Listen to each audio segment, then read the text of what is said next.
So, sir, we will begin the session. Good afternoon. My name is Deepak Mukhi, and I'm the Regional Director of FICCI in Maharashtra. We'll begin this session momentarily. This is being live telecasted on FICCI Maritime Summit platform as well as on YouTube.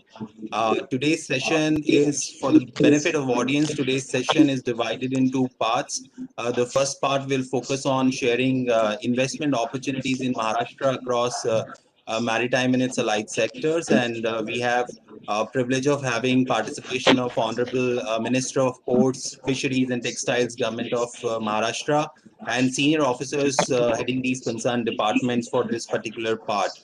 The second part would be a panel discussion on port-led sustainable development in Maharashtra, the way forward.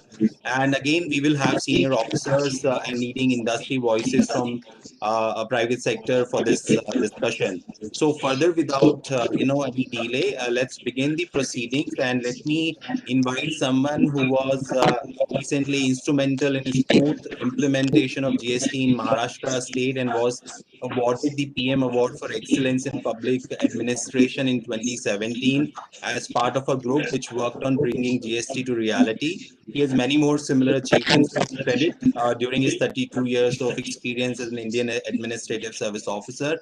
And I take great pleasure in inviting Mr. Rajiv Jalota, Chairman Mumbai Port Trust and convener of today's session for this for his welcome remarks. So, sir, over to you.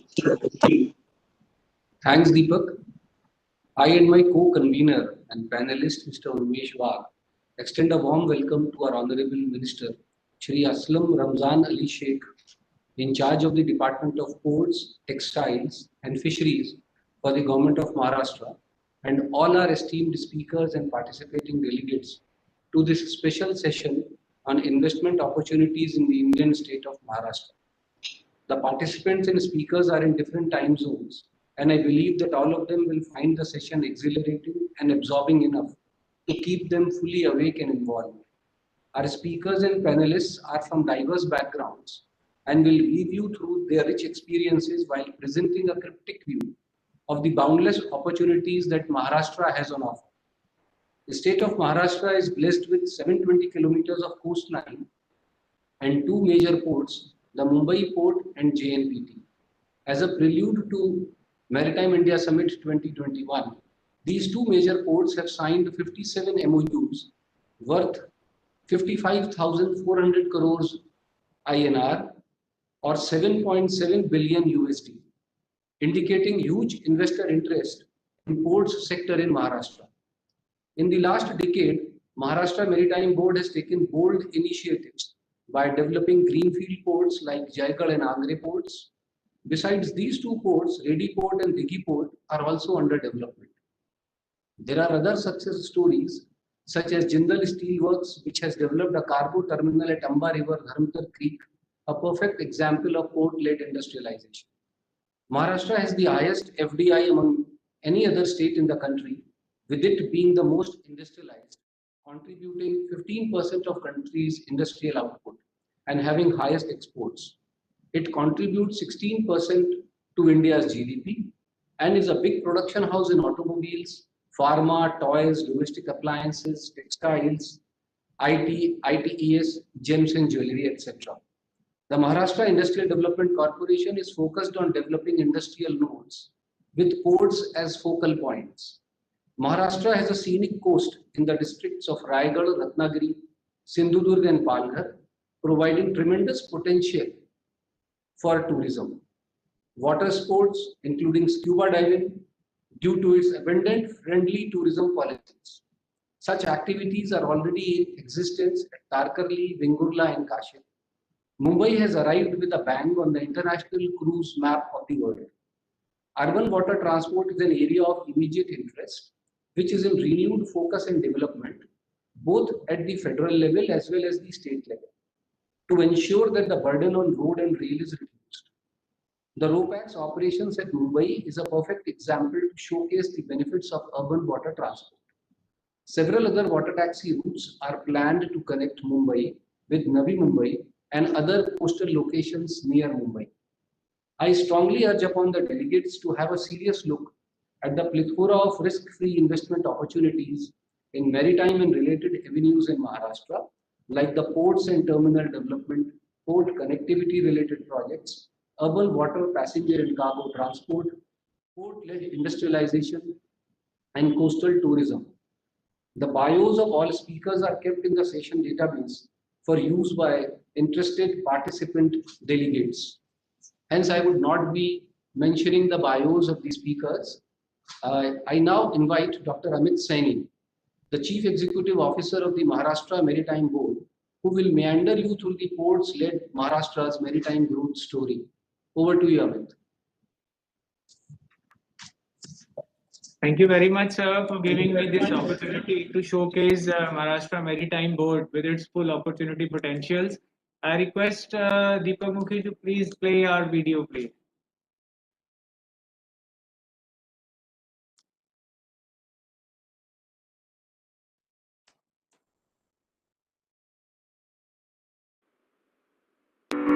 Welcome to the maritime world of Maharashtra. I am the wave of the Arabian Sea. Among the shores I frequent is the one that of Maharashtra, a state on the western coast of India. Maharashtra's robust network of road, rail, air connectivity, and huge industrialization attracts one of the highest FDI inflows in the country, and it contributes 14% of the national income. A remarkable amount of maritime activity by Maharashtra Maritime Board during the past decade made me very curious. The Maharashtra Maritime Board was formed to develop cargo handling ports and jetties, inland water transport, shipbuilding and ship repairs, coastal tourism, port connectivity, dredging. The vision is massive. The mission is ambitious. Never before have I seen investors falling so fast for the allure of a maritime affluence. Let's go on a whirlwind tour of the 720 kilometers of the Maharashtra coastline. The Maharashtra Maritime Board's relentless innovation in its regulatory systems has led to 16 high-performing ports handling a wide range of cargo. Global pipe manufacturer Finolex operates huge liquid and coal jetties.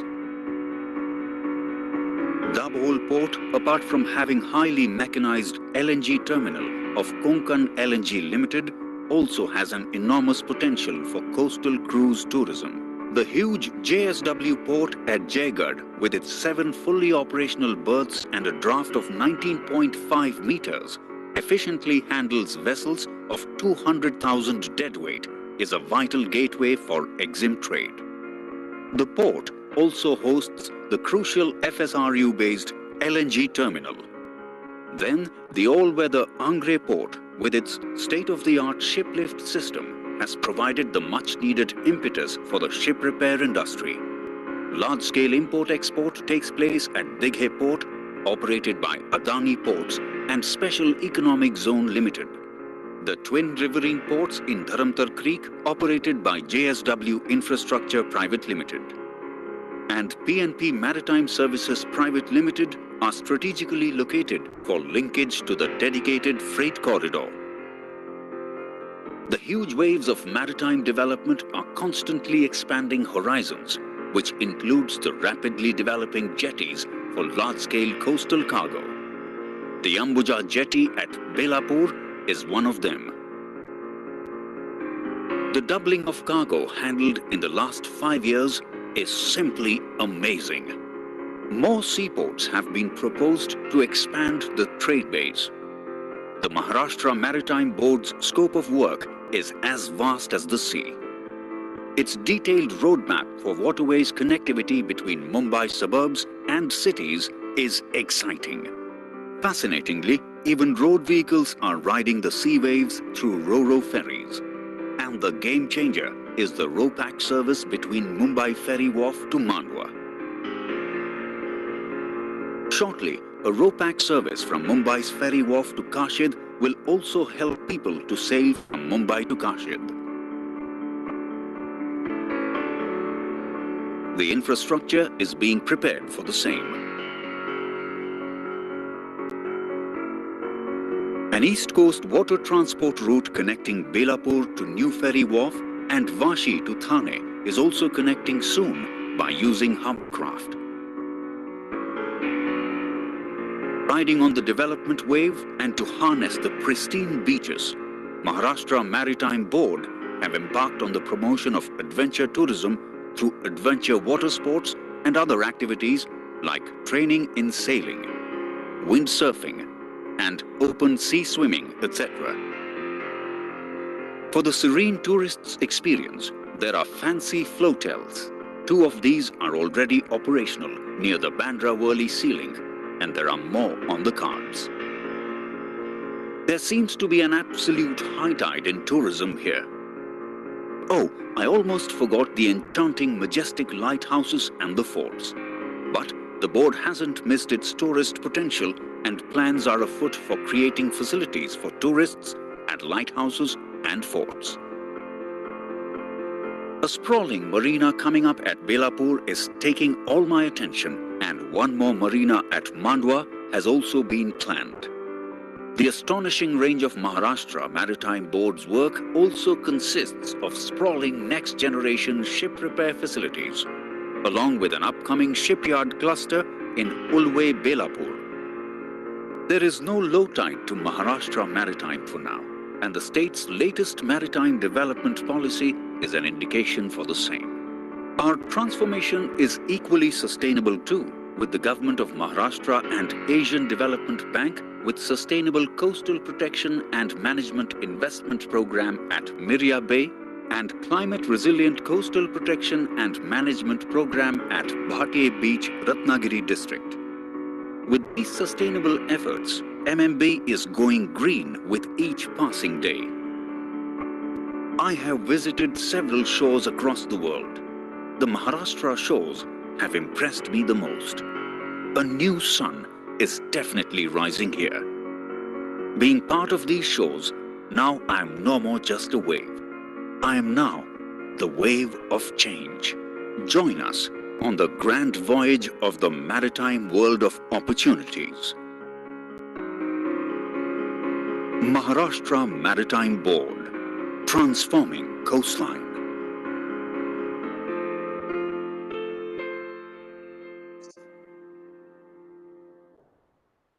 Thank you very much, Deepak ji. I welcome Honorable Minister Sir. I welcome all the delegates for this session. And a special thanks to Honorable Jalota Sir for giving us an opportunity to showcase our opportunities. So may I request Deepak Mukhi ji to please start our presentation.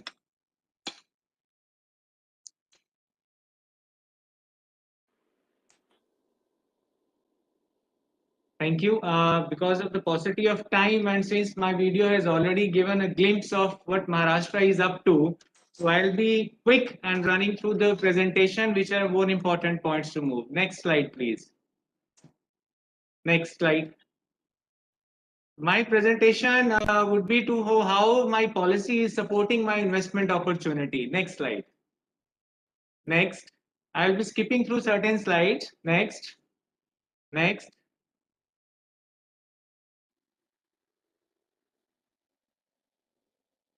Next, please. Yes, these are the basic important maritime opportunities which Maharashtra Maritime Board for its coastal offers. First one is we have ports like greenfield, captive and multi-purpose jetties. We go in for port connectivity. We help our developers to have their connectivity to the ports for passenger transport. For port-based industrialization, we are tying up with MIDC. Shipyard, as Honorable Prime Minister has told today, coastal shipping, coastal tourism, and skill development. These are the fortes of Maharashtra Maritime Board. Next slide. Next. We have current 16 ports which handles the cargo. Next slide. We'll touch upon the greenfield ports and the policy for the greenfield ports. Next slide. We invite 2 kinds of proposals for the greenfield port. One is for the solicited proposal in which I identify, the MMB identifies that where to develop this port, and then we go in for a competitive tender process. The second is if a developer wants to find out that this is the better area for him, then we going for a Swiss challenge method. Next. Yes, we give a concession of 50 years and nobody can come near your port for the same cargo for 10 years. You can subcontract to it. You have full freedom in tariff settings. Next slide. We give certain incentives. The details are available in our policy, which is there available on our pavilion of Maharashtra. Just to touch upon it, we give 100% exemption on royalty charges and NA assessments and port dues. We give you a port exclusivity zone also. Next slide. This is very important. The opportunity which I have is right now Vijayadurg port, which is in Ratnagiri. This port has deep draft. It is naturally protected and we are going to issue this expression of interest shortly. So I request the delegates to look on this opportunity to come and join with Maharashtra Maritime Board. The other two are Bhandarwadi and Padmane. Next slide. Captive jetties. These are meant for the next slide. Meant for the industries who have already there or who want to get operationalized. You have full operational freedom. Next. Contract period again is as per the as long as your industry is there, you have a captive jetty. You can take another cargo till 25%. Next. There are many opportunities along all the creeks. The details are available in Maharashtra Pavilion. Next slide. So we have multi-purpose and MMB owned jetties also. Next slide. For these jetties, again, the similar procedure as it is there with the greenfield jetties. You can have open tender, you can have Swiss challenge, and even it can be allotted on nomination basis if you have an existing port. Next. The incentives are there for MMB owned jetties. If you want to take it, we give it for 15 years once and then 15 years for another time. Industries eligible are the same as industries which are eligible for captive jetty. Next slide. There are few creeks which have an opportunity like Dabhol, Bankot Creek. This presentation is also available. Next slide.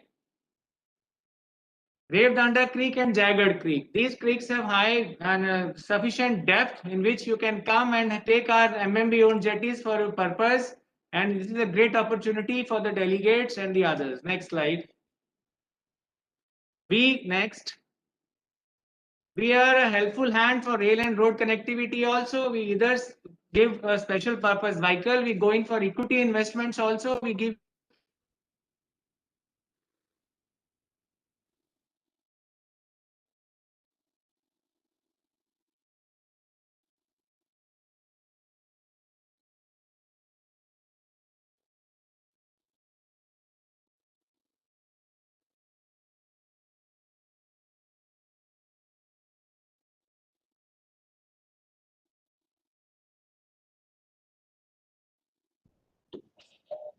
I think there is connectivity issue at their end.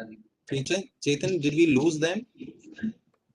No, they are there. I can see, but I can see message that they have low bandwidth. Yes, sir. We are not getting the voice of.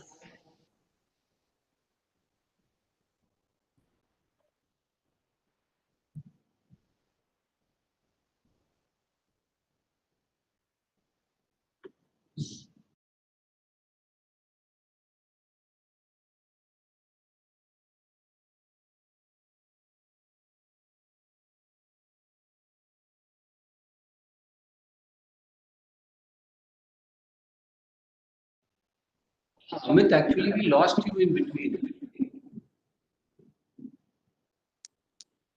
Sir, I am there. Chani could not hear you as well as your video was also. Can we put now, on now now? you can from this. Yeah. We lost you from this slide. Yeah, you can carry on. Through it. Next slide.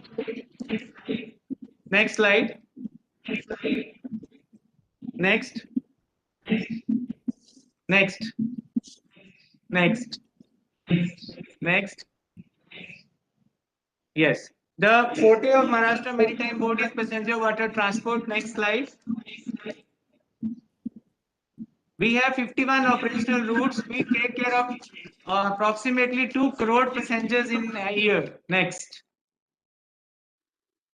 This is a new route which we are developing, Miravandar, Polshet, Kalhe, Dombivali route, and there are many other routes. Next slide. There another routes are, the list is available when my presentation could be seen in the pavilion of Maharashtra, Government of Maharashtra. We are issuing the expression of interest shortly. Next. Next. Honorable Prime Minister has touched upon the subject of shipbuilding and ship repairing. We are very open to the idea of this in Maharashtrian coast. Next slide. Next slide. Next. This is very important, which I want to showcase how shipyard industry would develop in Maharashtra. We have already got 7 yards available in Belapur. These are already environmental cleared and they have a coastal road abutting them. So we are going to issue the tender shortly for this. This is around 100-meter waterfront with around 2 to 2.5 acres back and land. Next slide. With MIDC, we will be developing coastal economic and special economic zones. Next. Next. We have given 290 licenses with under 7 categories. Next slide. I'll run through. We are open for marinas. Next. The floater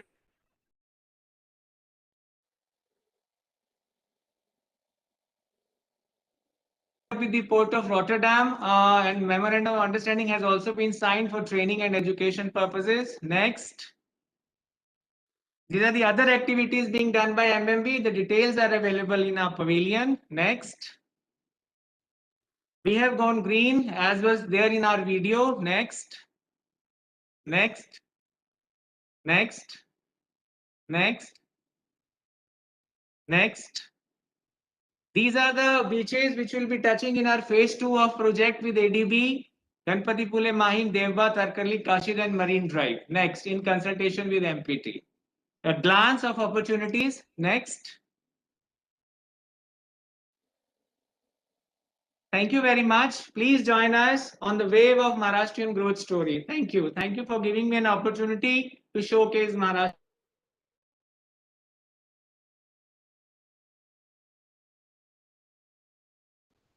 Thanks, Amit, for giving us an excellent showcasing about the Maharashtra state's policies and its implementation resolve in the maritime sector. Now I invite Dr. P. Anbalgan, the Chief Executive Officer of Maharashtra Industrial Development Corporation, to give you a glimpse of the industrial potential around our ports in Maharashtra. Over to you, Anbalgan. Thank you, sir. Good afternoon, ladies and gentlemen.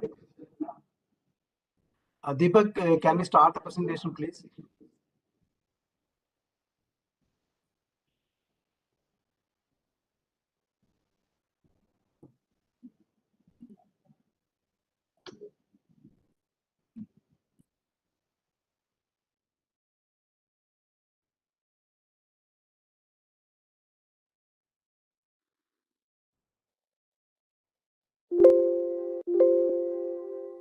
Next slide, please.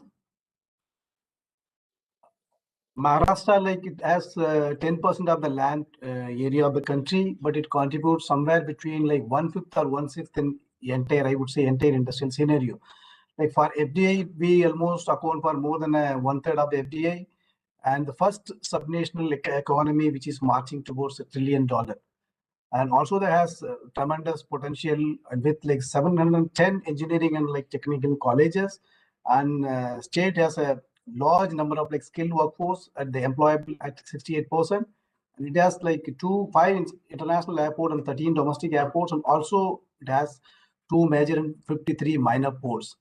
Next slide, please.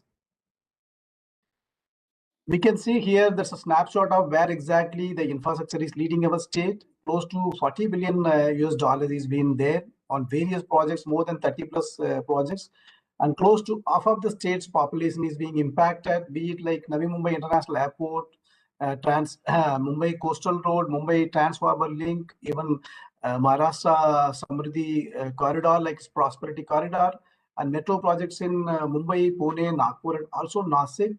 And the state is also part of prestigious Delhi-Mumbai Industrial Corridor. It's tried to set up like a satellite industrial townships to like trigger the engine of growth for industries. Next slide, please.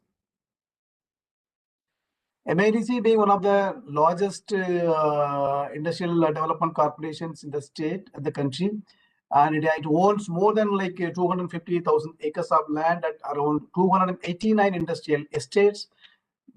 It has like a difference from other state IPAs like Investment Promotion Agency because it's a special planning authority.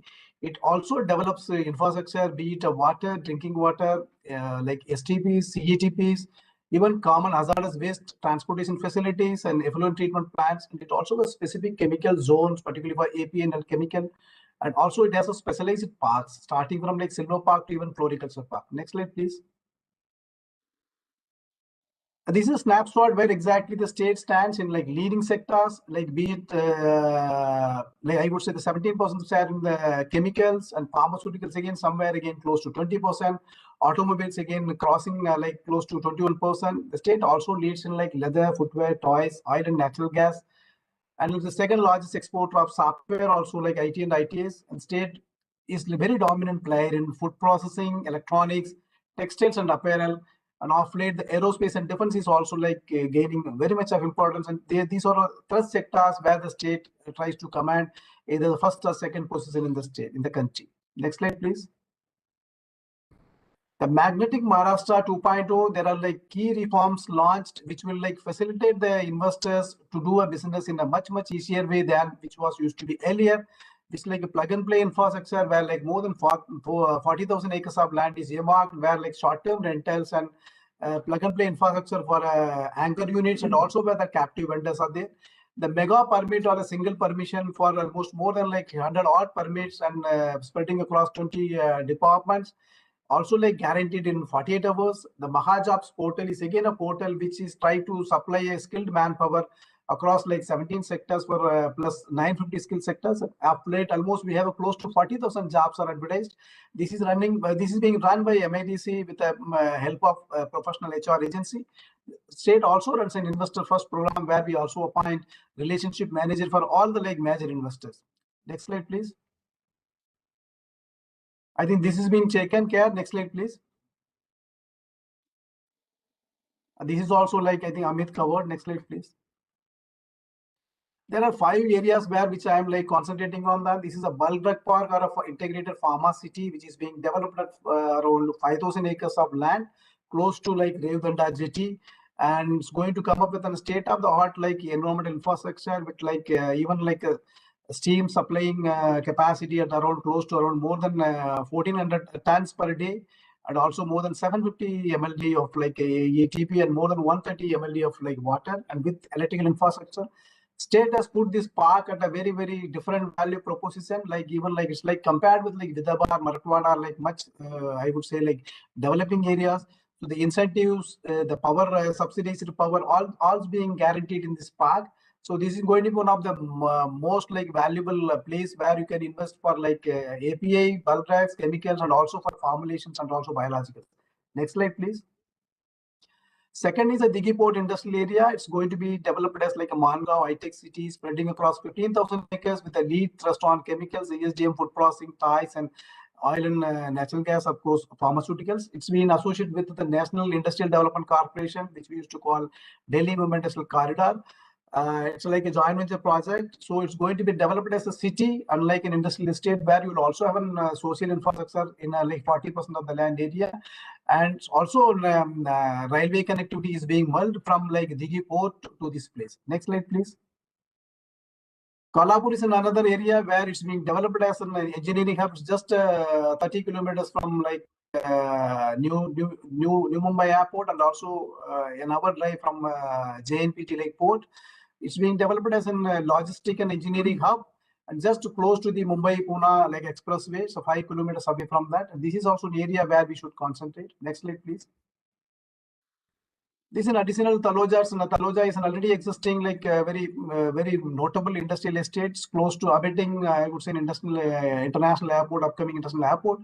There also we are like planning an expansion, massive expansion where it takes care of food processing, chemicals and data centers. Zone is also being planned, and also pharmaceuticals. There are major players you can see. Next slide, please. Finally, I would say the water that's close to Jaigat Port, like it's a Ratnagiri, close to 2,500 acres. This is being also developed for a petrochemical reefer, like say like chemical industries, steel and energy and mines and minerals. This is just 15 to 17 kilometers from the JSW port, and highly connected with that, and it's also the four laning, and this is also planned for this. These are the 5 areas where we are having, and we have many more other areas like existing and expanded areas like Lote Parasuram, Ratnagiri. We also have like places in Sindhudurg where like biological and medical tech park is also being planned, and it's like a vibrant area. I think I would expect and I would request all of them to invest here.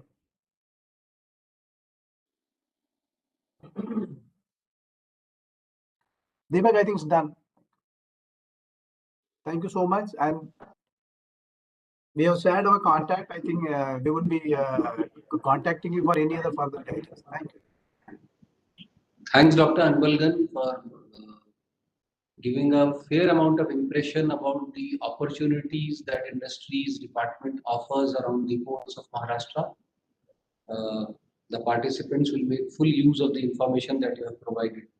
Now I invite Madam Valsa Nayar Singh, Principal Secretary of the Department of Tourism of Maharashtra, to give you a profuse business opportunities that are on offer in the coastal tourism sector. Over to you, Valsa.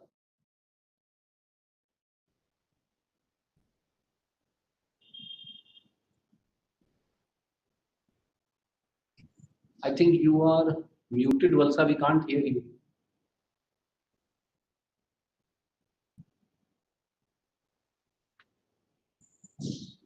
No, we can't. You are not audible, Valsa. Ma'am, you're on mute. I think you need to unmute yourself.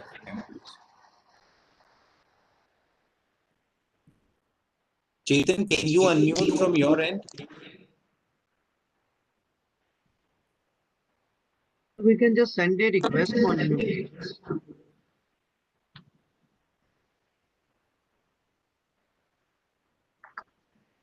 Yeah, ma'am, please unmute on the device.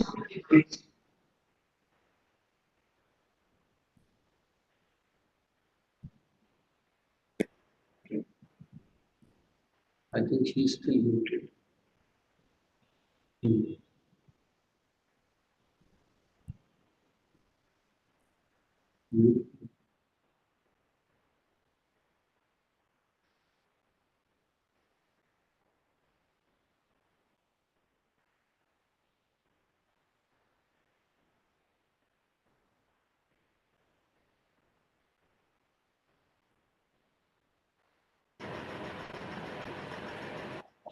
And Vicky, the host, try and unmute her, please.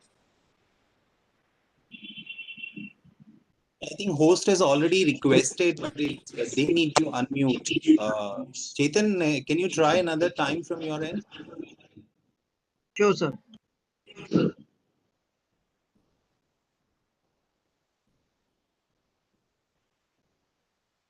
Oh.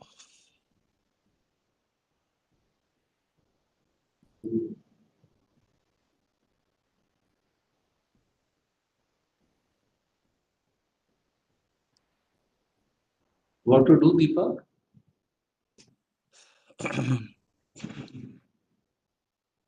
Ma'am, any possibility you can log in from the mobile as well? We can hear your voice and presentation is here with us. Or you can, ma'am, just disconnect this call and connect it again.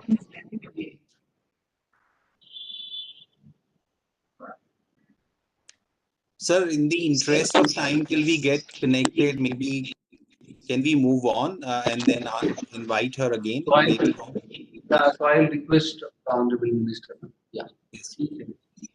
Now I invite our esteemed Minister from Maharashtra, Shri Aslam Ramzan Ali Sheikh, who will deliver his keynote address for the delegates of this special session on investment opportunities in Maharashtra. Dear Minister Sir, the floor is yours.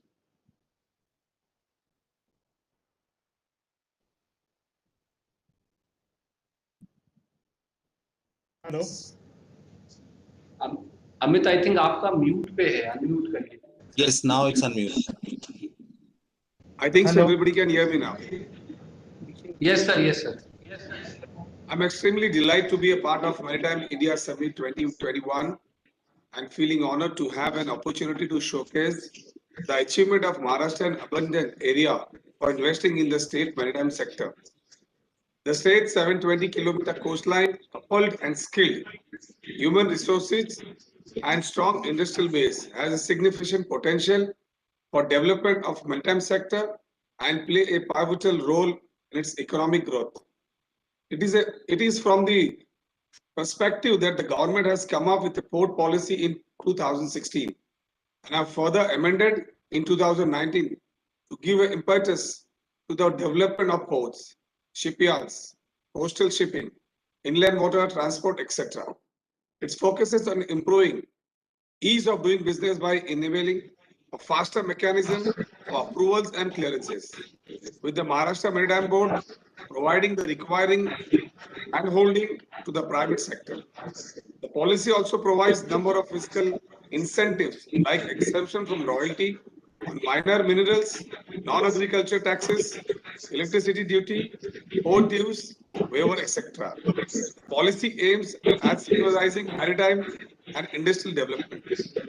I feel immensely proud to note that the non-major ports of Maharashtra are currently handling about 45 million tons of cargo and annually having their maintained a steady CARG of 11% over the last 5 years. This port accounts for 25% of the total cargo handled in the state of Maharashtra, ranks third in terms of cargo handling among all the coastal states in India. The government of Maharashtra through MMB has been undertaking various initiatives for unlocking the maritime potential of the state by encouraging private sector to invest in the port. The JSW's Jaigarh Port in Ratnagiri, which has a capacity of handling 200,000 TWT vessels in all set of commission. Its LNG and FSRU terminal in March 2021 is associated with H Energy and Hindustan Hiranandani Group. You are also aware that APSEZ Group, having its presence in almost all the coastal states, are now our partners with recent acquisition of Dighi Port. We are confident that the Dighi Port will soon become a maritime gateway with the kind of experience, expertise that the group brings in achieve of objective of ports infrastructure, social economic development and employment generation. We are also looking forward to develop Vijayadurg Port in Sindhudurg with an objective to provide port facility for catering to the industries of Western Maharashtra. Along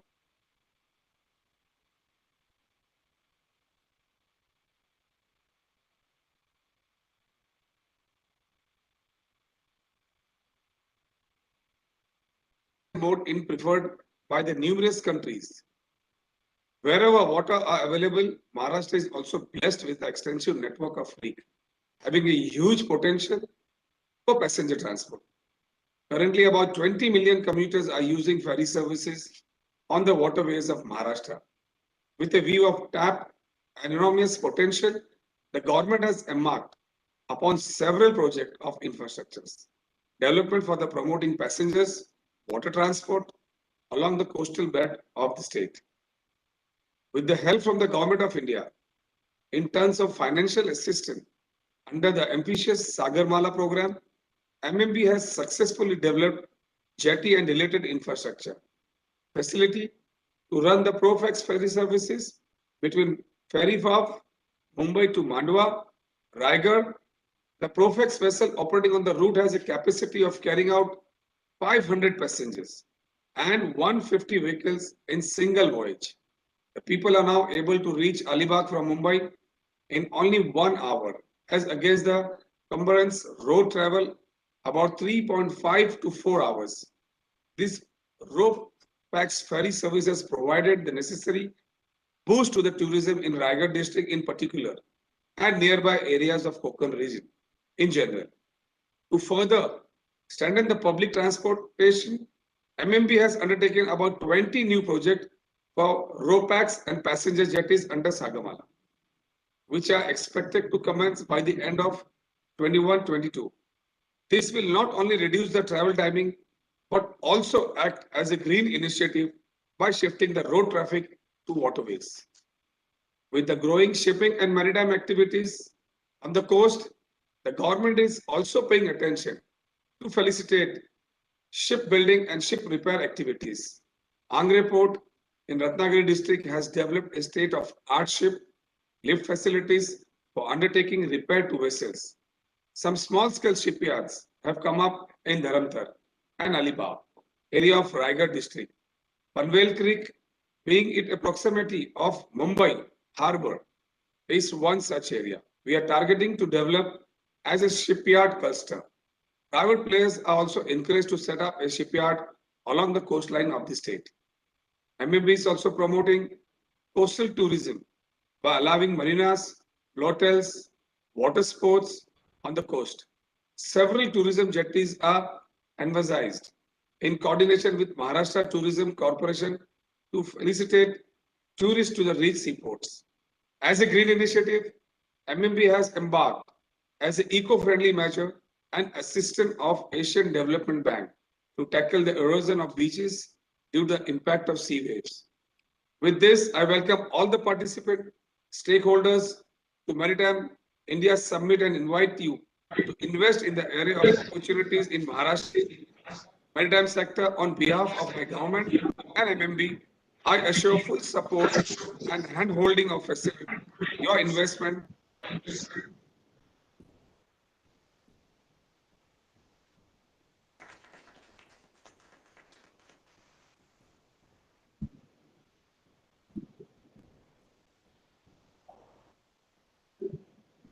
Thank you, Minister Sir, for extending a red carpet to all our potential investor delegates on behalf of the Government of Maharashtra.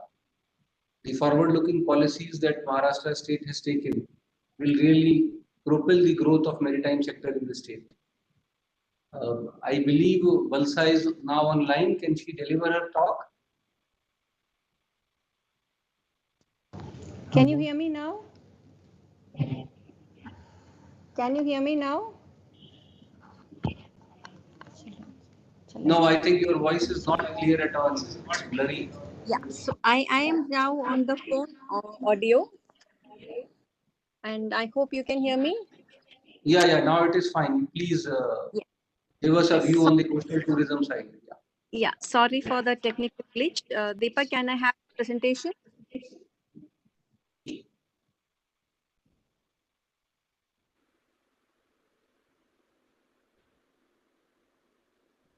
Welcome to Maharashtra. As our slogan says, Maharashtra Unlimited. This is a land of unlimited opportunities. I want to take you with me on a journey of this mesmerizing landscape. Next slide.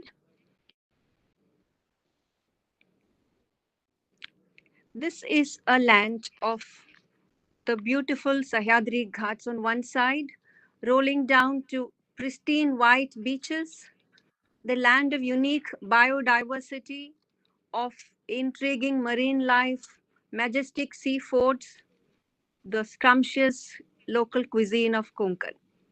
Next slide. When you think of investments, one of the first factors would be connectivity.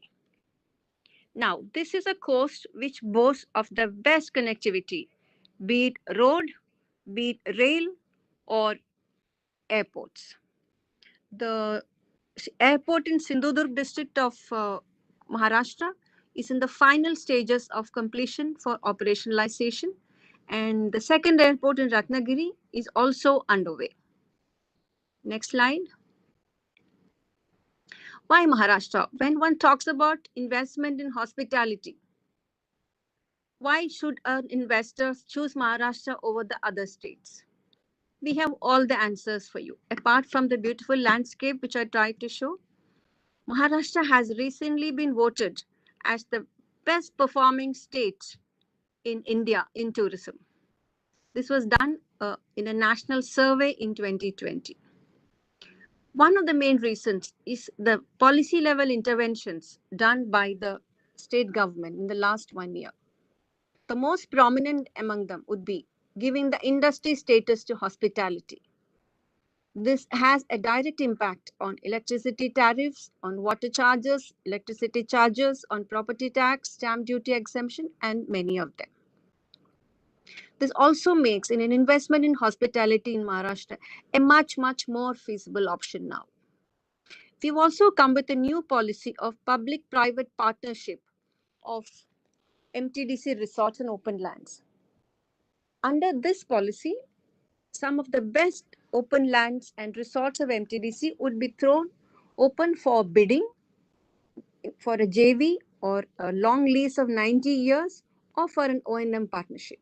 The first tranche in this would be out by end of March 2021.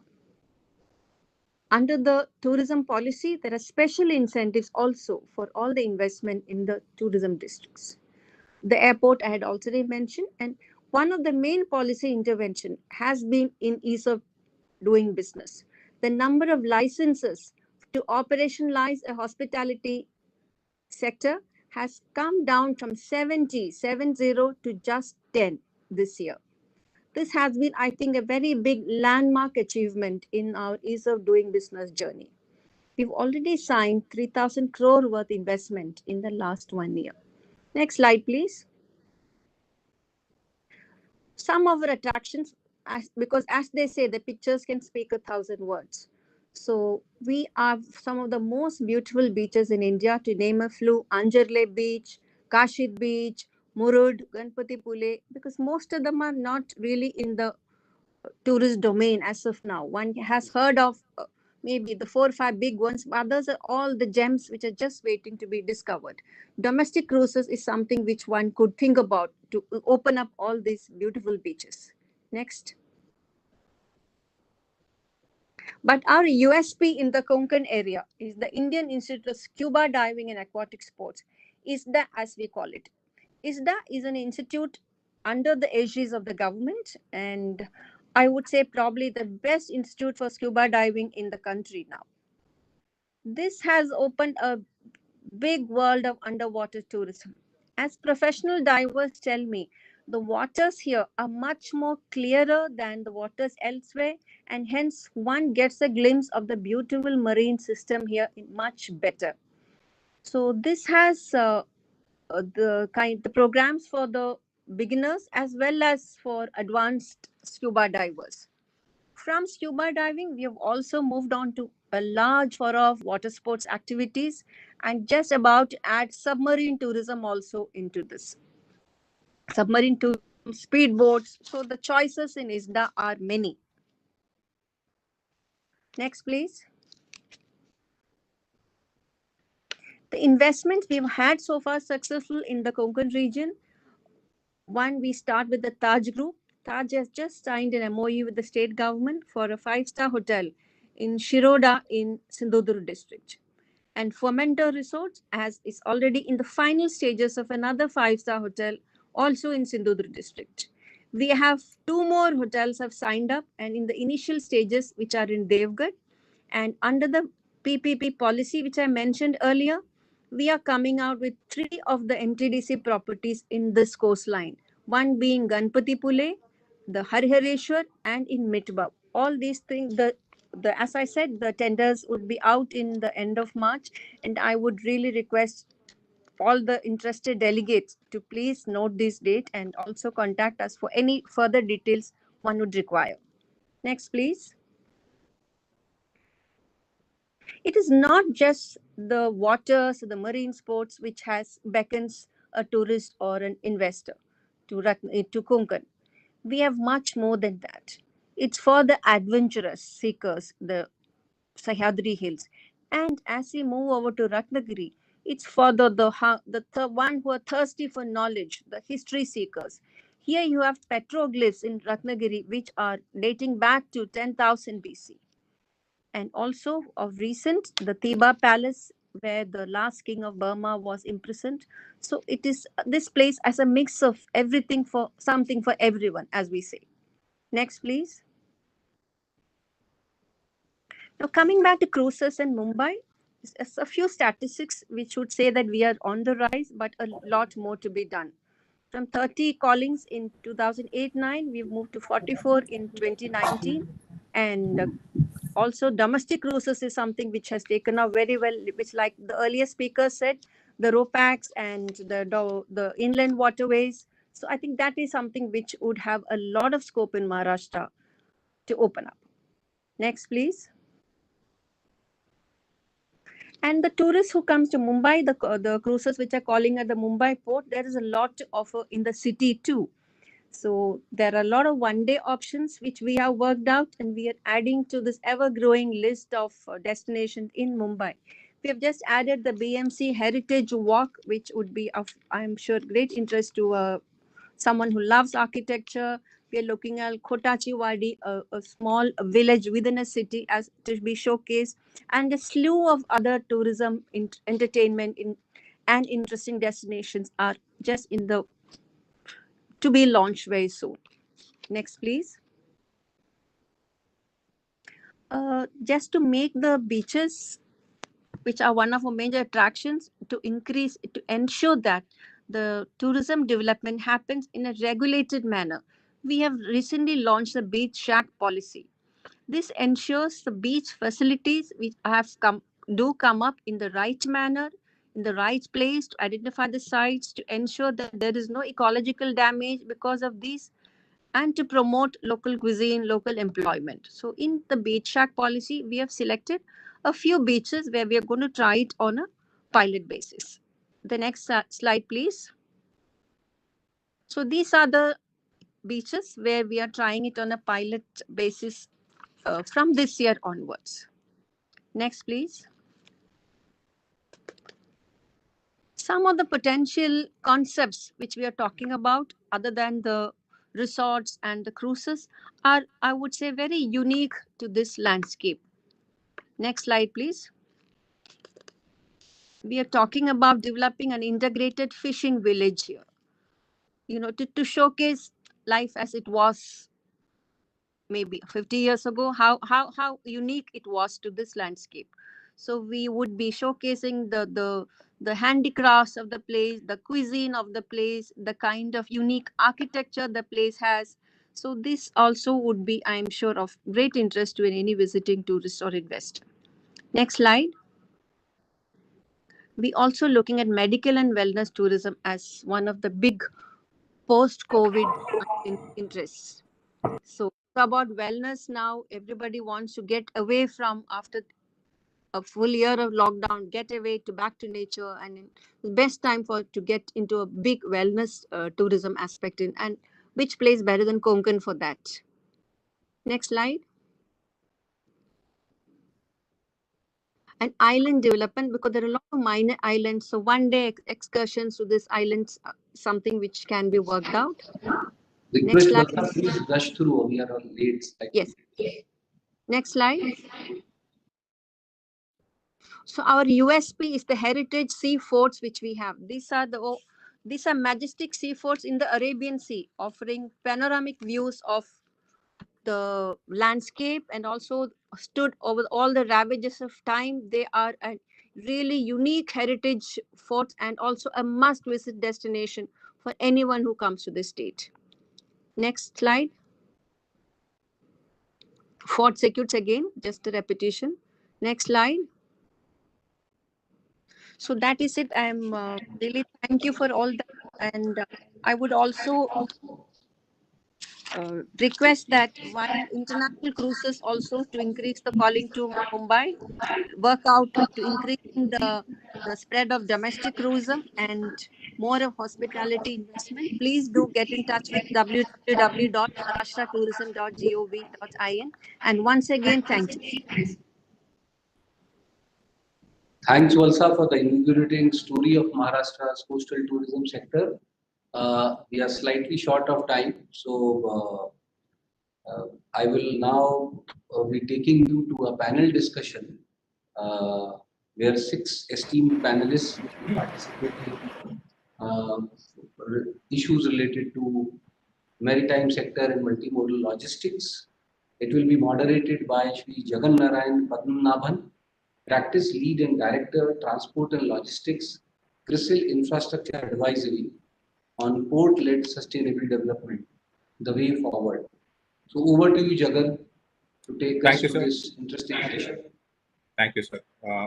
It's indeed an honor to be present out here, and I have an esteemed set of panelists out here. I'll quickly introduce who we have, and then we will jump in. I'm very conscious of time.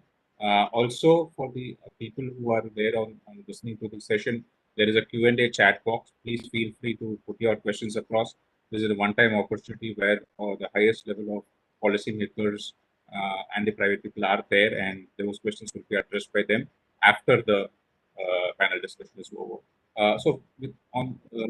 Moving across into the panel part of it, we have Sri Baldev Singh, IAS, Principal Secretary, Industries, Government of Maharashtra, Mr. Unmesh Wagh, IRS, Deputy Chairman, JNPT, Captain BVJ.K. Sharma, Director Ports, CEO Office, Adani Ports and SEZ, and he's also the Chairman, FICCI Committee on Transport Infrastructure, Mr. Dhruv Kotak, Managing Director, JM Bakshi, and is a veteran in terms of the logistics space. Waiting to hear from him. Mr. Shantanu Bhatkankar, President, Amploy. Dr. Brijendra Saxena, retired founder and principal, Kolani Maritime Training Institute. So now, quickly moving into the topic, which is the port-led development. I would want to invite Mr. Baldev Singh right away. Sir, for ports to thrive, we need to have a vibrant industry in the primary hinterland of the port. And Maharashtra has been at the forefront of industrial development. Can you please enumerate what are the specific initiatives that is being undertaken and what opportunities are available for the panel? Yeah. Over to you, sir. Yeah, good afternoon, everybody present. My previous speakers, especially CEO MIDC, has highlighted the various physical infrastructure which is available for the industrial developments and catering to the investors' needs, especially surrounding in the close proximity of the port areas and the coastal line of the state. I will highlight a few of the physical infrastructure which can be of a great help and opportunity to the investors in Maharashtra. We have, as you are aware, launched the Magnetic Maharashtra, the growth and investment stimulus strategy for the promotion of the industry. The Dighi port and the industrial corridor, which is spread over 30,000 acres of land, is in the very close proximity and where the work has already started. Similarly, Khalapur MIDC area, which is again in the close proximity to the port, where the investors can find all the basic facilities available, including abundance of water availability, energy availability, and all the basic infrastructure which the industry requires, is made available and is spread over 1,000 acres of land. Similarly, we have Taloja, additional Taloja, which has come up. We are also coming up with a bulk drug park in Raigad district in Salam, which again can cater to the various pharmaceutical industries and also the medtech industry.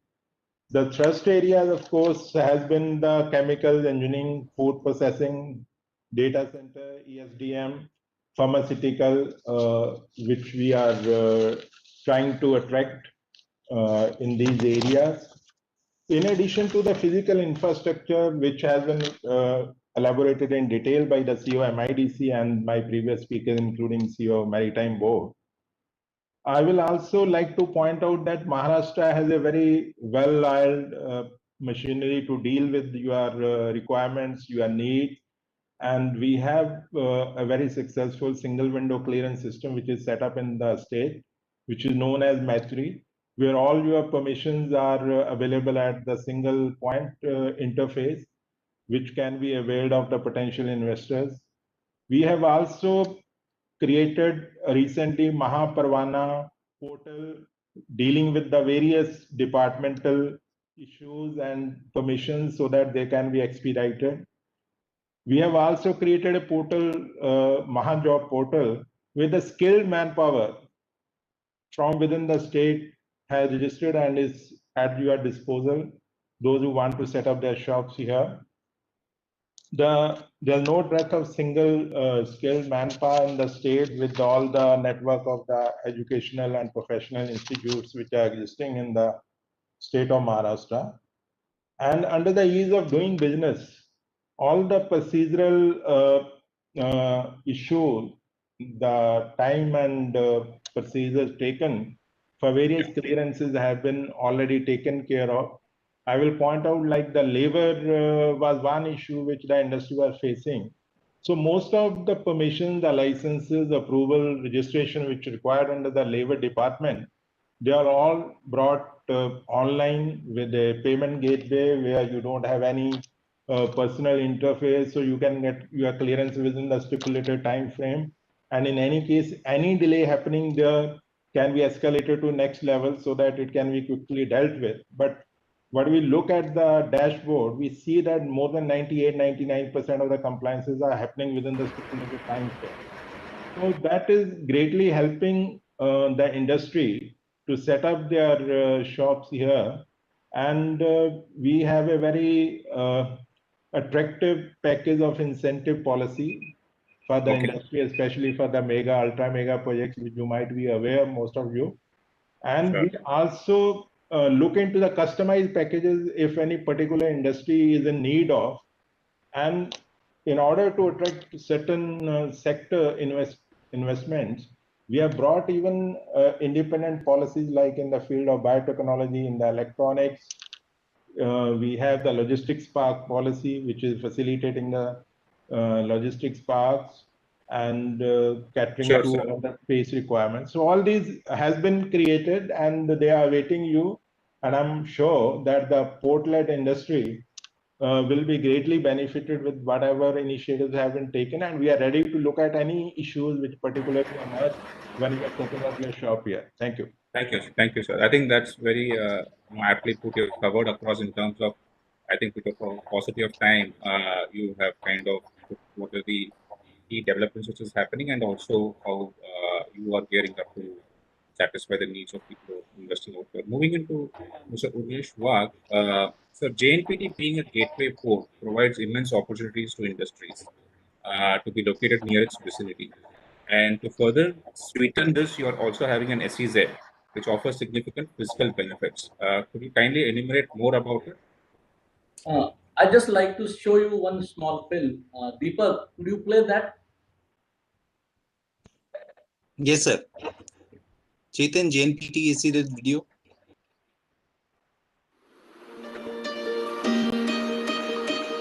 India is on the cusp of a maritime revolution, and all it needs now is that something special to strengthen its position on the world map. So the government of India has decided to give momentum to port-led industrialization with the Sagarmala program. Within this program emerged the development of the Special Economic Zone. The Jawaharlal Nehru Port Trust, India's premier container port, identified 277 hectares in its own freehold land to develop. As of 24 June 2020, it's India's first port-based multi-product. I think I just want to come up probably a couple of points on the SEZ. The industries to come up in this special area will carry out activities as approved under SEZ Act provisions. The JNPT Special Economic Zone is truly far more special than any other. Starting with its excellent connectivity, it will serve as a lucrative investment destination for domestic and global industries, which will then enhance the Indian export potential. The SEZ's base is in the developed Navi Mumbai region and is located near Mumbai, the economic capital of India. The location ensures that skilled manpower is abundant. The setup time and even cost for the units being set up in JNPT SEZ will enhance ease of doing business for everyone. Our single window clearance for central and state approvals has specially been created for smoother functioning. The SEZ offers some of the best business incentives in the country. The companies setting their base here can also leverage the business benefits that the SEZ offers due to proximity of the port. JNPT SEZ will even generate cargo and add to the volumes shipped through its facilities. With this, India's premier container port aims to make exports more competitive and imports less costly. This will further promote manufacturing and will directly contribute in making JNPT the port of choice for the EXIM trade. The JNPT SEZ has all the advantages of manufacturing in a special economic zone, all the benefits of an adjacent port, and all the luxuries of walk-to-work culture. A prosperous future awaits us, because what makes a special economic zone truly special is when we anchor the global trade together. I just like to add only one point here, that to be a competitive in international market, from the gateway port should be minimum. In China, the average distance is 150 to 300 kilometers. In India, that is 700 to 800 kilometers. So in JNPT SEZ, it is less than 5 kilometers. So that makes it very special. And because of all other facilities available here and the proximity to port and connected to rest of the world and rest of the India by wider network of rail, road and sea routes, this SEZ is a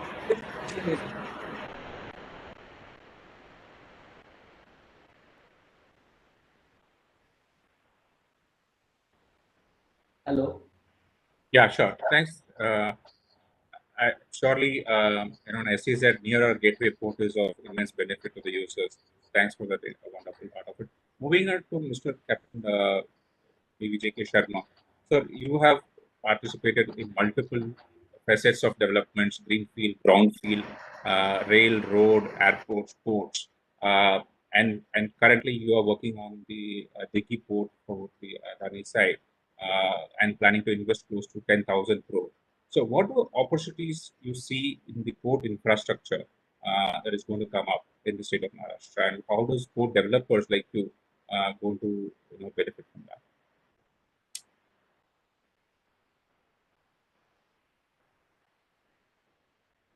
Are you on mute by any chance?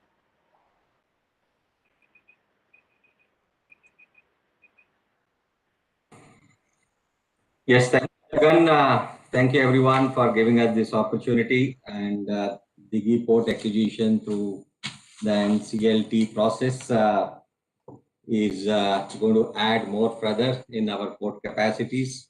As of now, we all have footprint in almost 12 ports with 490 million ton capacity. We are targeting to handle about 330 million this year. And as Baldev sir was mentioning, Maharashtra is the most industrial place, and it throws a lot of opportunity. My request would be that in his Maharashtra new industrial policy, he also adds a line in addition to logistic and warehousing and include ports in that. And of course, Maharashtra Maritime Board is navigating that. So with certain enablers, we are very sure in Dighi port of investment of that 10,000 crore region, because it's very well placed. There are policies in place to help us attract port-based industries. So port has about 1,600 acres of land, and with the help of MIDC and the leaders there, we are looking at an industrial cluster close by, within 5 to 10 kilometers of the port. We are looking at about 25,000 acres of industrial development with the help of government. And with that and the rail connectivity and addressing the capacity issue, the size of the ships, we are sure to be competitive to other ports in Maharashtra. And with Vile Bhagat, though it is about 80 kilometers away from the port, it is developing very fast. Pune road connectivity taken up. So port has 3 to 4 MIDC in its hinterland, though cargo performance has not been remarkable, but we as Adani Group, we know how to turn it around, because we have the entire business of Adani in 3 buckets. We have transport and logistics portfolio, we have energy and utility portfolio, and we have incubators, waters, and many other businesses that we got. So there is a good synergy, and right now, along with port, we are also looking seriously at SEZ and logistic development and give end-to-end solutions. So here again, we will have a transport corridor which will consist of rail, road, and pipeline corridor, and be ready to take this port to a different level with the help of government. And we have had significant growth in port traffic, almost 2.5 times we have grown in last 6 years. And also in renewables, we have grown by 6 times in last 4 years. And in the transmission sector, we have grown. So we draw that confidence that we can not only improve brownfield, we can take up all other challenges and give the customer the best service that is possible, be it shipping, importers, exporters. We are planning big for Dighi, as in line with we have other mega ports like Krishnapatnam and Mundra. Sure. Thank you. Thank you. I think there are 2 more other ports being planned and in advanced stage. In fact, Mr. CEO MED talked about Vijaydur being coming to offing, and then we have Vadhavan port also being planned, which will be a follow-up question to the chairman, Deputy Chairman JNPT. But moving into Dhruv Kotak, you have spanned across the whole logistic chain. I know you're a hands-on person. I know that. And typically, what has happened in India is the logistics cost in India is one of the highest, and it's pegged at 14%, but nobody really knows what the cost is, and this makes us quite uncompetitive both within India and outside. With the commissioning of West DFC, most of logistics hard infra coming through, do you expect a significant reduction in this whole logistics cost? And what's the benefit that is there in Maharashtra? Over to you. I think good afternoon to everyone, and it's a real pleasure to be here amongst this eminent panel. As far as the DFC is concerned, I think the DFC is going to be a game changer for ports in Maharashtra. So the DFC, I think at the moment the way it's planned, it terminates at JNPT, but I think Captain BBJK and with the Adani Group, I'm sure Dighi will be a massive beneficiary as well. But if you look at then Vadhavan, I think overall the DFC will bring back a large amount of multimodal shift back to Maharashtrian ports. Because I think in the past, historically, if you go back probably a decade, a little bit over a decade, I think it was it was JNPT that had a large share of ICD movement before both rail as well as port capacity led to a shift of this cargo upwards to the Gujarat ports. I think Maharashtra is, in addition to being so well industrialized, also has the benefits of geographically being, I would say, probably very well suited to have the real hub port development as far as, for example, the container trade is concerned. So I think I see a very huge benefit that the DFC will bring, because you will need to have. The DFC is not only about scale, it's not only about cost, it's also about scale. So only when you have economies of scale will the DFC work. And therefore, at some stage, if I look at the container industry specifically, you will need to have hubbing of ICD movements taking place from a location. And I think, therefore, for a lot of shipping lines, I think that hubbing will naturally happen between, a Vadhavan, a Dighi, a JNPT. I would say these 3 ports in Maharashtra will be best positioned to really, play that role of aggregating large amounts of cargo and pushing them up on the DFC. But I think the other part of the DFC also is that I think Maharashtra's competitiveness to attract port-based industries, and whether it's Dighi, whether it's JNPT, whether it's other parts of Maharashtra, especially coastal Maharashtra where the DFC terminates, I think you will see both evacuation of cargo as well as movement in of industrial inputs right through the northwestern corridor, and then obviously other parts of the country as well. I think the input cost will come down, and economy of scales will definitely go up. So I think Maharashtra being on the on the node, I would say the ultimate node of the DFC, will be a huge beneficiary. And to start with, I think JNPT, Dighi, Vadhavan, these will be great points for logistics companies to optimize from. Thank you. Absolutely, I agree with you completely on that. DFC is going to be a game changer. The additional point being the whole shift from the road to the rail part of it. And you kind of started off saying that the ICD share was at its maximum before, and hopefully that shift will also happen going forward. I would like to now move across to Mr. Shantanu now. Sir, in terms of even in the times of pandemic, Maharashtra kind of held its ground in terms of exports. Can you enumerate a couple of examples on how industries were able to achieve this and how Maharashtra remained a shining star even at the time, worst of the time of pandemic?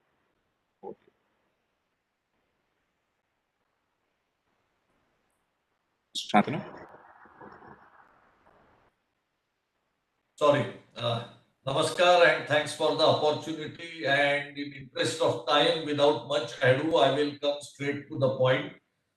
Yes, during lockdown, we saw a sudden growth in export of certain commodities, and I will say commodities like steel, metals, particularly steel, copper mat, zinc ingots, and even the related product like zinc oxide. We also saw a big growth in export of agro produce like rice and agro products like sugar. And I can give few more examples. But while given this specific case, these prices are globally driven prices. The landed price in all these products is globally determined to the last dollar. And that's where we saw that we have sellable products at sellable prices with sellable transit time.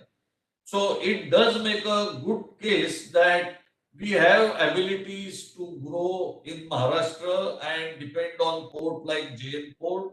And there is a big point in case with Mr. Wag made just now about the distance and the growth of industry, and Drew spoke about scales. We will come to these points in latter part, but let me give another anecdotal case. I'll give anecdotal case of other two commodities which I have not spoken here, which are bulk commodities. Specialized commodities are not so cost sensitive. One is glass and the other is tea. I would say packaged tea, tea in tea bags and any kind of packaged tea.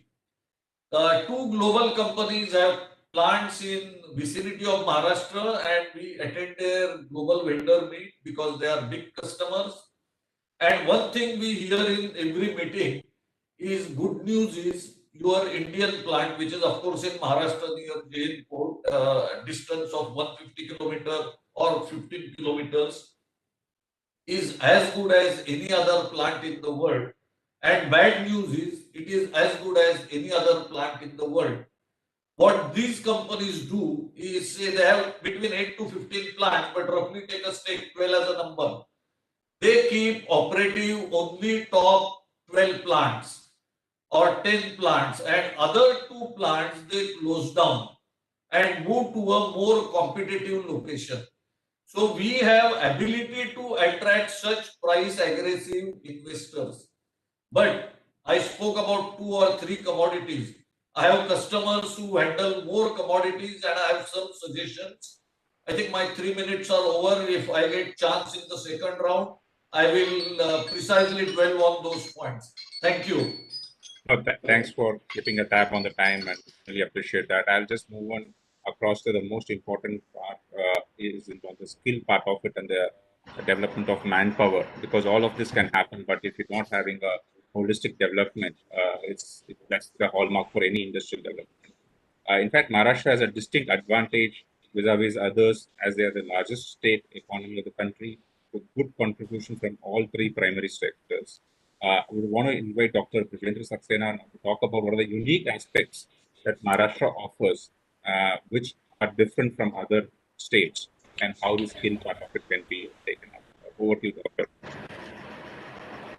Yeah, greetings everyone, and thank you for the question. Yes, we have seen wonderful opportunities, unlimited Maharashtra. Okay, so many things which are possible.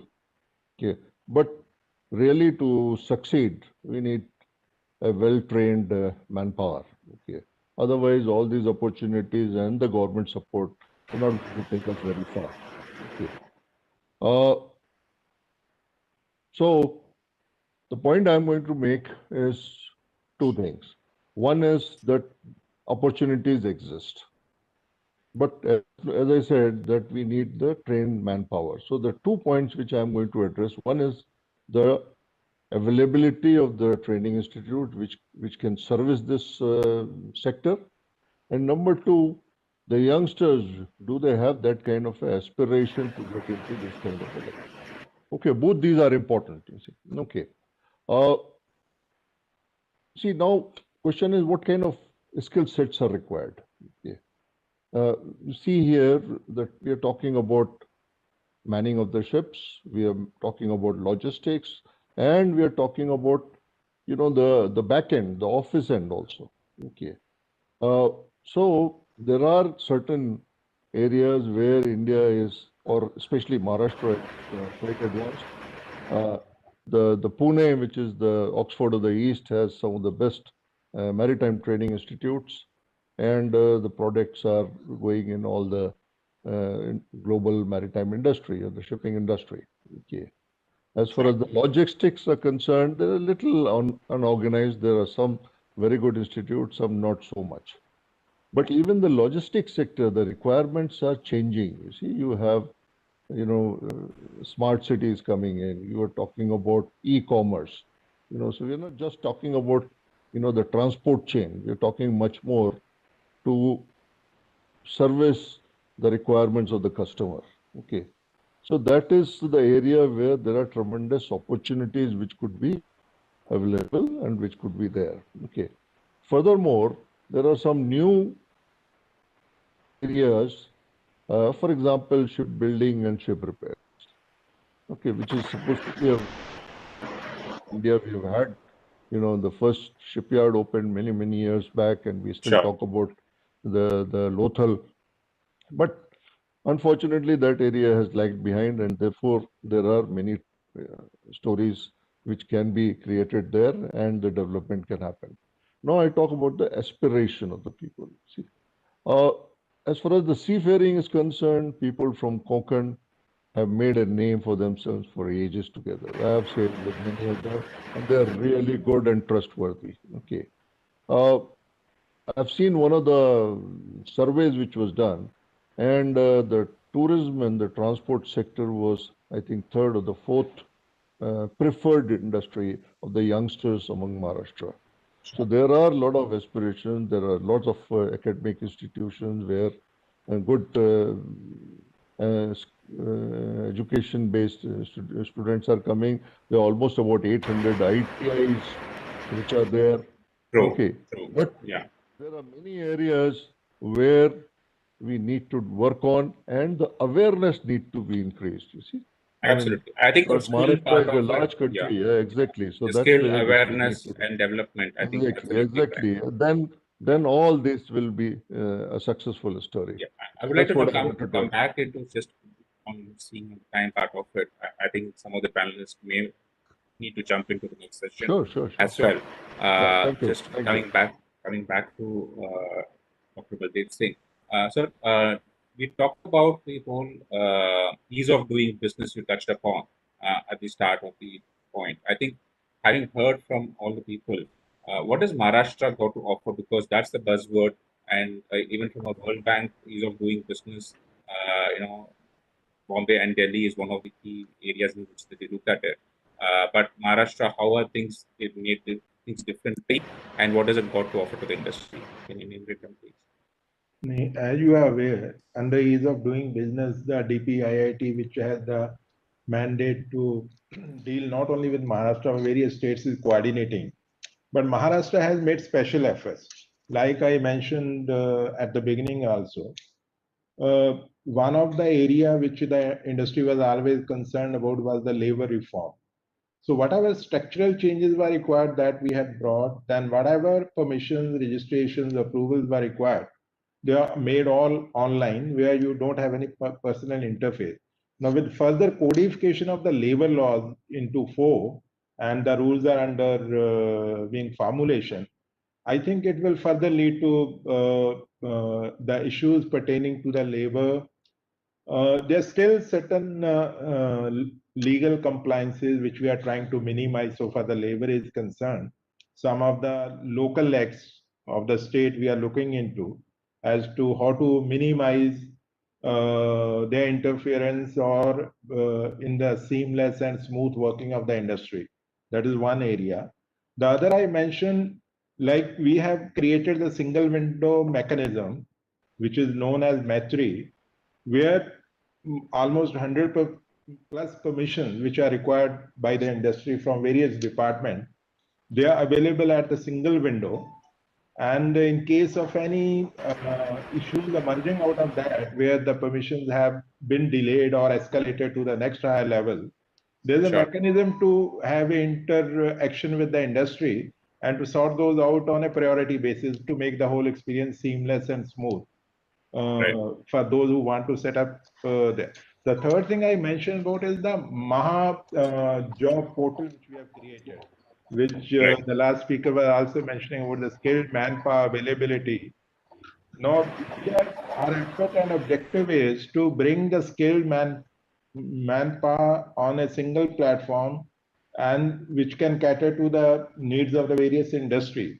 So that kind of facilitation is we are trying to provide, and that is already the portal has been set up, and the response from the skilled manpower is also very positive. So a lot of people have done. In fact, more than 3 lakh registrations have already happened on that portal. So it will definitely facilitate to have the skilled manpower by the industry as per their requirements. In addition to that, under the ease of doing business, a lot of new initiatives to reduce the transaction cost and the time lags, which were involved in the processes and the procedure, we are trying to minimize. And whenever there's a feedback from the industry on any particular issue that some bottleneck do exist there, so we try to look into that and resolve those issues.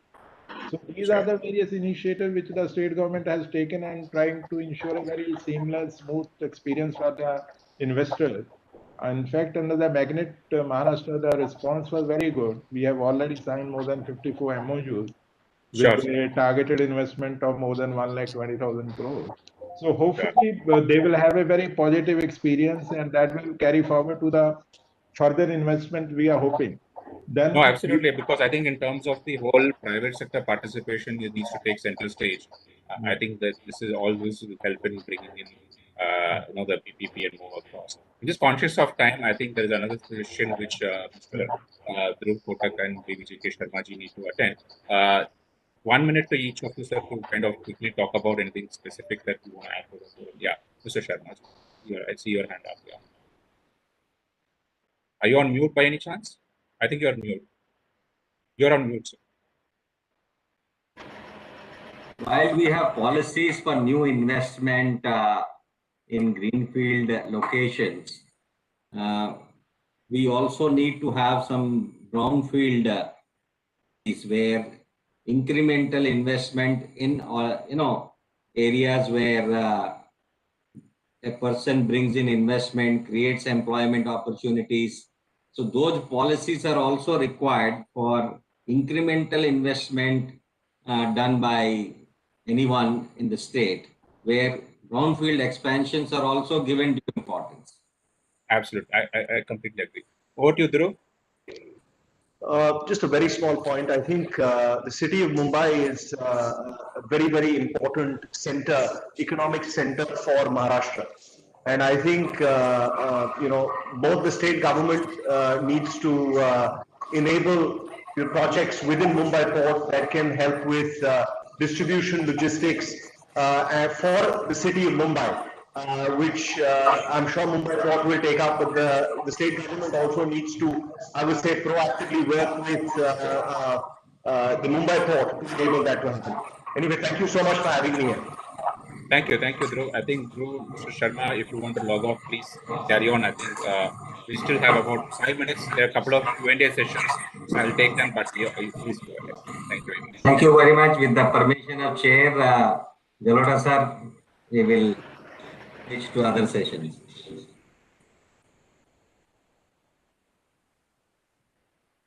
You're on mute, sir. Yes, thanks. Sir, this is coming back to Deputy Chairman JNPT. We talked about the whole development.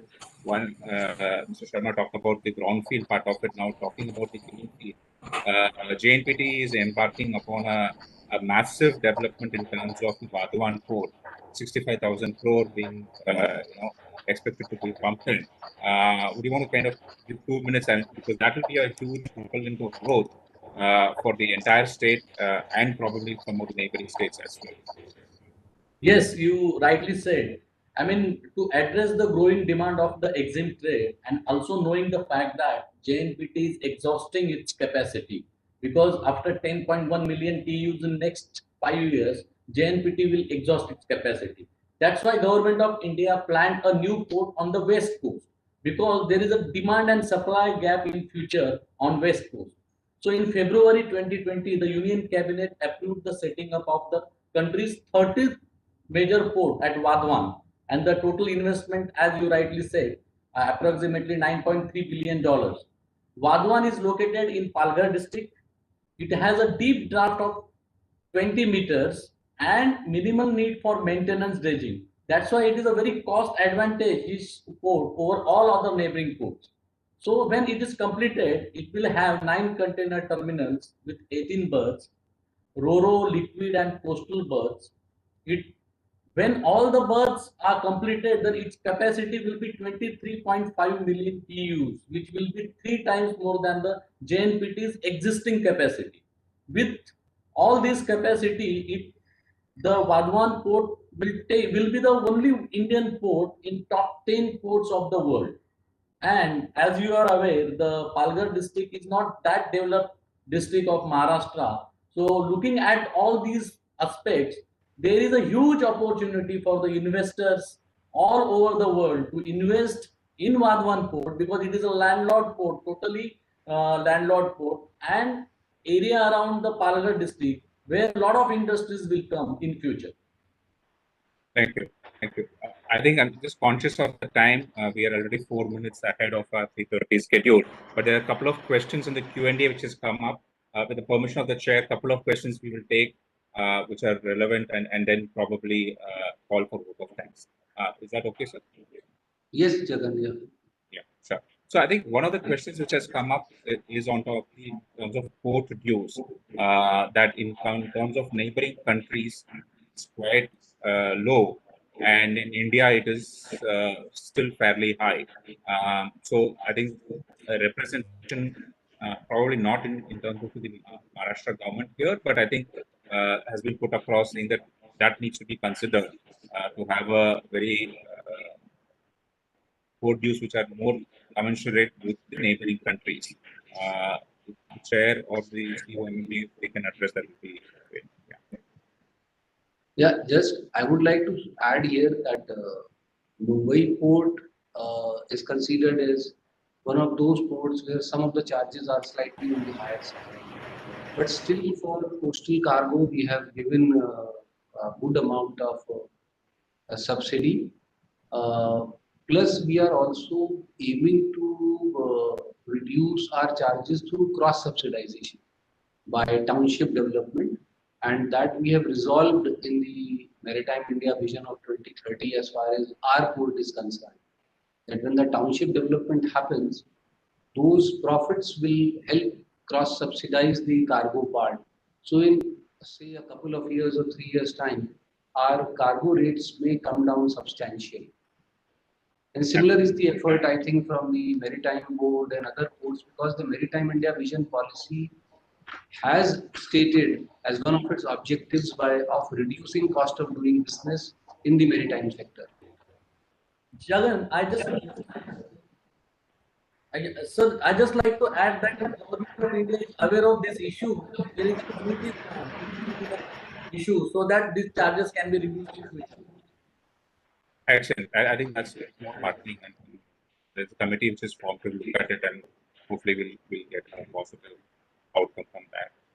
This is to CEO MMB on coastal shipping, how Maharashtra is going to improve its logistics and supply chain to ensure that the cost towards the logistics cost is can be brought down. any specific measures which is being done from coastal shipping perspective.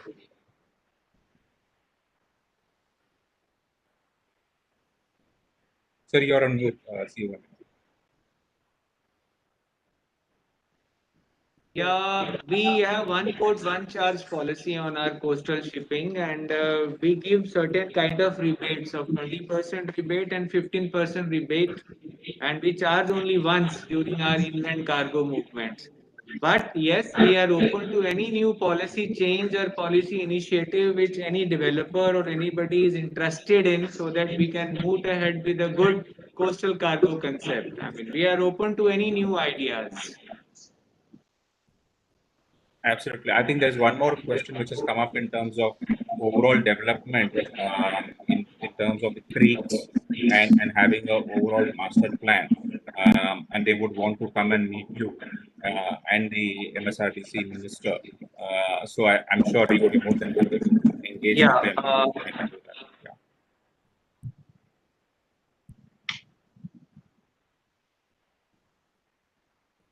Okay.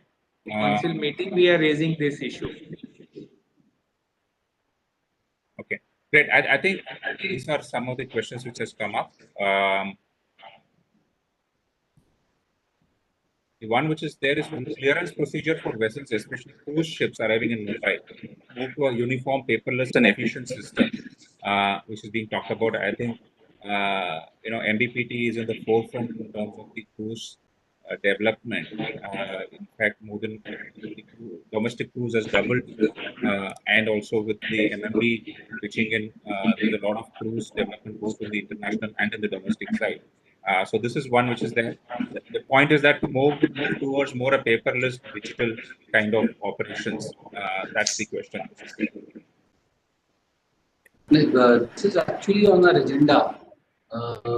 We actually are in the mode of developing the enterprise business solution for our port, including 4 other ports in the country, as a unified effort, IT effort. So as part of that digital initiative, we have also taken upon ourselves that in the next 1 year or so, besides the cargo part, the cruise part will also get digitized, so that it is almost paperless, seamless transactions happening. And we will try that at least from the next October-November season, we may be in a position to do that as well. It is on our agenda. Thank you, sir. I think we have completely run out of time and we are at the end of the panel discussion. Can I invite Mr. Rathod to give a vote of thanks? Good afternoon, everyone. This special session on investment opportunities in Maharashtra has been one of the important segments in the Maritime India Summit 2021. Our special thanks to Honorable Minister of Ports, Fisheries, Textile and Guardian Minister of Mumbai City Government of Maharashtra, Shri Aslam Ramzan Ali Sheikh, for accepting to be the chief guest of this session and for delivering the keynote address. I would like to thank the convener of this session, Mr. Rajiv Jalota, Chairman Mumbai Port Trust, and co-convener, Mr. Unmesh Sharadwag, Deputy Chairman Jawaharlal Nehru Port Trust, for this wonderful session. I would also like to thank Mr. Swalsa Naya Singh, Principal Secretary, Tourism, Government of Maharashtra, Dr. P. Anbalgan, CEO, Maharashtra Industrial Development Corporation, Dr. Amit Saini, CEO, Maharashtra Maritime Board, for their valuable presentations on various investment opportunities in Maharashtra. Our sincere thanks to the eminent panelists, Mr. Baldev Singh, Principal Secretary, Industries, Government of Maharashtra, Mr. Unmesh Sharadwag, Deputy Chairman, Jawaharlal Nehru Port Trust, Captain Sharma, Director Ports, Adani Ports and SEZ, Mr. Dhruv Kotak, Managing Director, JM Bakshi, Mr. Shantanu Bhadkamkar, President, MTOY, Dr. Brajendra Saxena, Retired Founder Principal, Tolani Maritime Training Institute, and the moderator of the panel discussion, Mr. Jagan Narayan Padmanabhan from CRISIL Infrastructure Advisory. Last but not the least, our sincere thanks are also due to all the participants for making panel discussion lively with their meaningful interactions. Thanks one and all. Thank you very much.